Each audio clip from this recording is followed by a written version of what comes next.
சாலமோனின் விரோதிகள். கர்த்தர் ஏதோமியனாகிய ஆதாத் என்னும் ஒரு விரோதியை சாலமோனுக்கு எழுப்பினார். இவன் ஏதோமில் இருந்த ராஜகுலமானவன். தாவீது ஏதோமில் இருக்கும்போது படைத்தலைவனாகிய யோவாப் ஏதோமிலுள்ள ஆண் மக்களையெல்லாம் சங்கரித்து வெட்டுண்டவர்களை அடக்கம் பண்ண போனான். அவர்களையெல்லாம் சங்கரிக்கும் அளவும் தானும் இஸ்ரவேல் அனைத்தும் அங்கே 6 மாதம் இருக்கும்போது ஆதாதும் அவனோட கூட அவன் தகப்பனுடைய ஊழியக்காரரில் சில ஏதோமியரும் எகிப்திற்கு போக ஓடிப்போனார்கள். ஆதாத் அப்பொழுது ஒரு சிறு பிள்ளையாயிருந்தான். அவர்கள் மீதியானிலிருந்து எழுந்து பாரானுக்கு சென்று பாரானிலே சில மனுஷரை கூட்டிக் கொண்டு எகிப்திற்கு பார்வோன் என்னும் எகிப்தின் ராஜாவினிடத்திற்கு போனார்கள். அவன் இவனுக்கு ஒரு வீடு கொடுத்து இவனுக்கு ஆகாரத்தை திட்டம் பண்ணி நிலத்தையும் கொடுத்தான். ஆதாதுக்கு பார்வோனின் கண்களில் மிகுந்த தயை கிடைத்தபடியினால் அவன் ராஜஸ்திரியாகிய தாப்பனேஸ் என்னும் தன் மனைவியின் சகோதரியை அவனுக்கு விவாகம் செய்து கொடுத்தான். தாப்பனேசின் சகோதரியாகிய இவள் அவனுக்கு கேனுபாத் என்னும் ஒரு குமாரனை பெற்றாள். அவனை தாப்பனேஸ் பார்வோனின் வீட்டிலே வளர்த்தான். அப்படியே கேனுபாத் பார்வோனின் வீட்டில் அவனுடைய குமாரனுடனே இருந்தான். தாவீது தன் பிதாக்களோட நித்திரையடைந்தான் என்றும் படைத்தலைவனாகிய யோவாப் இறந்து போனான் என்றும் எகிப்திலே ஆதாத் கேள்விப்பட்ட போது ஆதாத் பார்வோனை நோக்கி, நான் என் சுயதேசத்துக்கு போக என்னை அனுப்ப வேண்டும் என்றான்.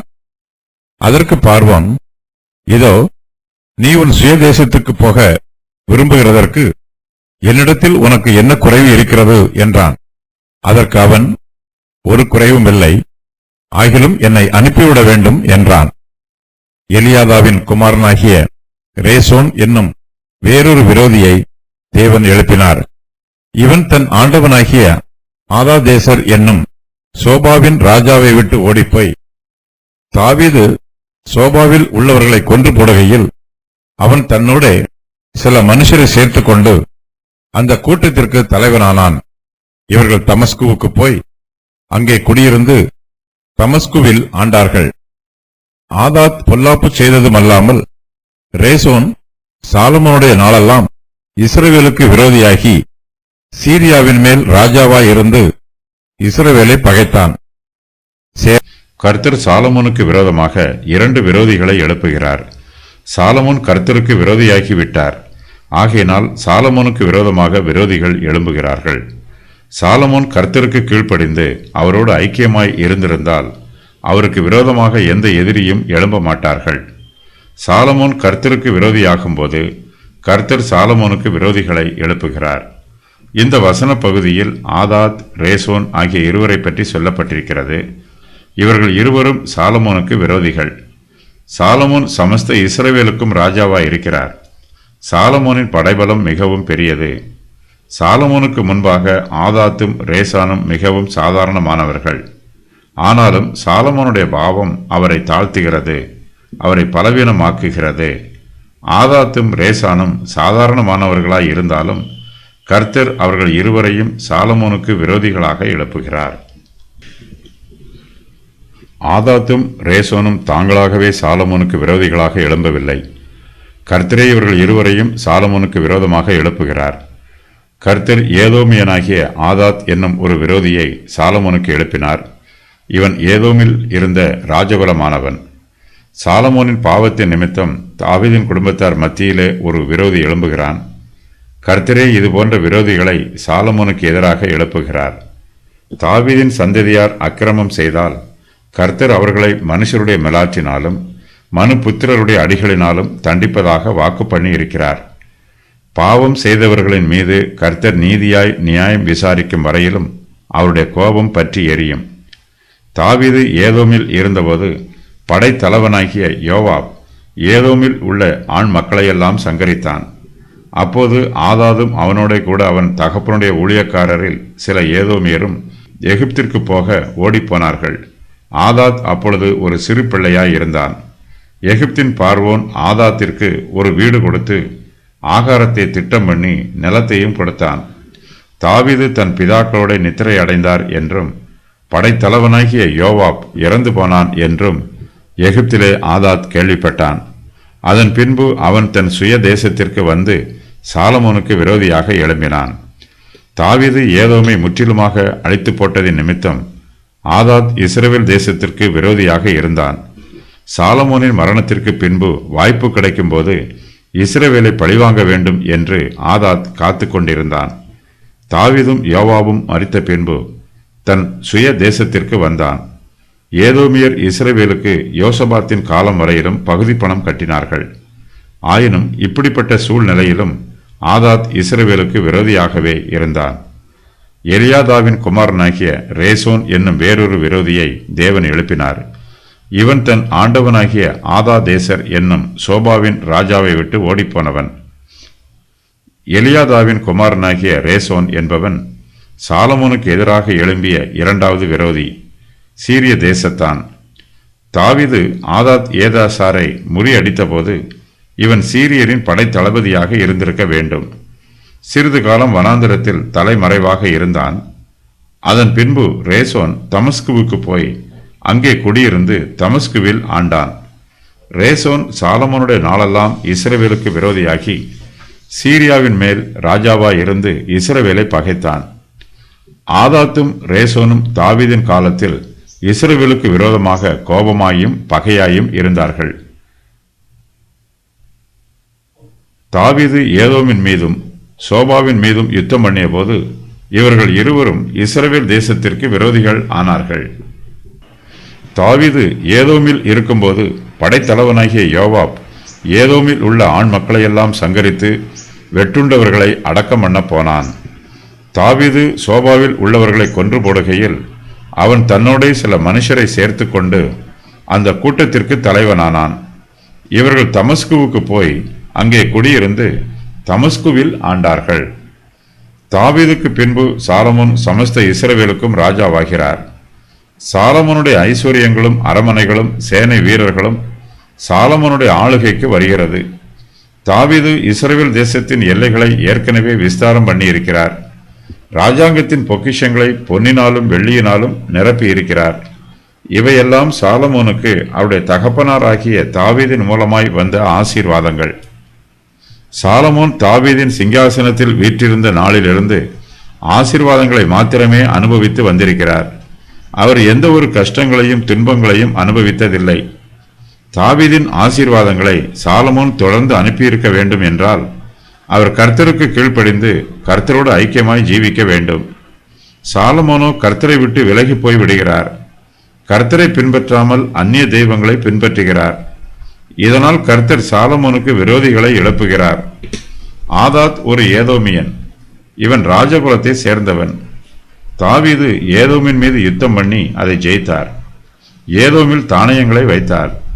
ஏதோம் எங்கும் அவன் தானியங்களை வைத்ததினாலே ஏதோமியர் எல்லோரும் தாவீதை சேவிக்கிறவர்கள் ஆனார்கள். தாவீது போன எல்லா இடத்திலும் கர்த்தர் அவனை காப்பாற்றினார். 2 சாமுவேல் 8:14. தாவீது ஏதோமில் இருக்கும்போது தலைவனாகிய யோவாப் ஏதோமில் உள்ள ஆண் மக்களையெல்லாம் சங்கரித்து வெட்டுண்டவர்களை அடக்கம் பண்ண போனான். அவர்கள் எல்லாம் சங்கரிக்கும் அளவும் தானும் இஸ்ரவேல் அனைத்தும் அங்கே 6 மாதம் இருந்தார்கள். ஏதோமியர் இஸ்ரவேலருக்கு பூர்வ காலத்து சத்துருக்கள். இதன் நிமித்தமாய் தாவீது ஏதோமியரை மகா சங்காரமாய் சங்கரித்தார். அப்போது ஆதாத் ஒரு சிறு பிள்ளையாக இருந்தான். அவன் ராஜகுலத்தை சேர்ந்தவன். ஆதாதும் அவனோட கூட அவன் தகப்பனுடைய ஊழியக்காரரில் சில ஏதோமியரும் எகிப்திற்கு போக ஓடிப்போனார்கள். ஆதாத் அப்பொழுது ஒரு சிறு பிள்ளையாய் இருந்தான். ஏதோமியரின் ஊழியக்காரர்கள் சிறு பிள்ளையாய் இருந்த ஆதாத்தை பாதுகாத்தார்கள். அவர்கள் மீதியானில் இருந்து எழுந்து பாரானுக்கு சென்று பாரானிலே சில மனுஷரை கூட்டிக் கொண்டு எகிப்திற்கு பார்வோன் என்னும் எகிப்தின் ராஜாவினிடத்திற்கு போனார்கள். பார்வோன் ஆதாத்துக்கு ஒரு வீடு கொடுத்து இவனுக்கு ஆகாரத்தை திட்டம் பண்ணி நிலத்தையும் கொடுத்தான். ஏதோமின் ஊழியக்காரர்கள் ஏதோம் தேசத்தில் இருந்து சிறு பிள்ளையாய் இருந்த ஆதாத்தை தூக்கி கொண்டு தப்பி ஓடின போது முதலாவதாக அவர்கள் மீதியான் தேசத்திற்கு போனார்கள். அதன் பின்பு அவர்கள் பாரான் தேசத்திற்கு சென்றார்கள். அங்கே அவர்கள் தங்களோடு சில மனுஷரை கூட்டிக் கொண்டார்கள். அவர்கள் அதன் பின்பு பாரானிலிருந்து எகிப்து தேசத்திற்கு போனார்கள். அங்கே பார்வோன் எகிப்தின் ராஜாவாய் இருந்தான். எகிப்தின் ராஜா ஆதாத்தை தன்னுடைய தேசத்தில் ஏற்றுக்கொண்டான். ஆதாத்துக்கு பார்வோனின் கண்களில் மிகுந்த தயை கிடைத்தபடியினால் அவன் ராஜஸ்திரியாகிய தாப்பனேஸ் என்னும் தன் மனைவியின் சகோதரியை அவனுக்கு விவாகம் செய்து கொடுத்தான். எகிப்தின் ராஜாவாகிய பார்வோன் ஆதாத்தை தன்னுடைய தேசத்திலே ஒரு இளவரசனைப் போல நடத்தினான். அவனுக்கு சகல மரியாதைகளையும் கொடுத்தான். ஆதாத்திற்கு ராஜ குடும்பத்தில் விவாகம் நடைபெற்றது. தாப்பனேசின் சகோதரியாகிய இவள் அவனுக்கு கேனுபாத் என்னும் ஒரு குமாரனை பெற்றாள். அவனை தாப்பனேஸ் பார்வோனின் வீட்டிலே வளர்த்தாள். அப்படியே கேனுபாத் பார்வோனின் வீட்டில் அவனுடைய குமாரருடன் இருந்தான். பார்வோனின் அரமனையில் ராஜாவின் பிள்ளைகள் வளருகிறார்கள்.